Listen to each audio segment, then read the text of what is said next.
বিপদে আপদে পড়বেন, পুরা দোয়াটা হাদিস শরীফে এসেছে, আমার সাথে পড়েন। হাসবি আল্লাহু লা ইলাহা ইল্লা হুয়া আলাইহি তাওয়াক্কালতু ওয়া হুয়া রাব্বুল আরশিল আযীম।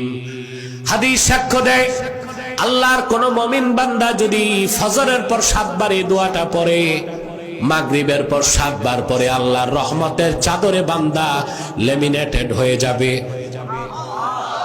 কোন বুলেট বোমা, নজর, জাদু, বান কোন কিছুই তার শরীরে স্পর্শ করতে পারবে না।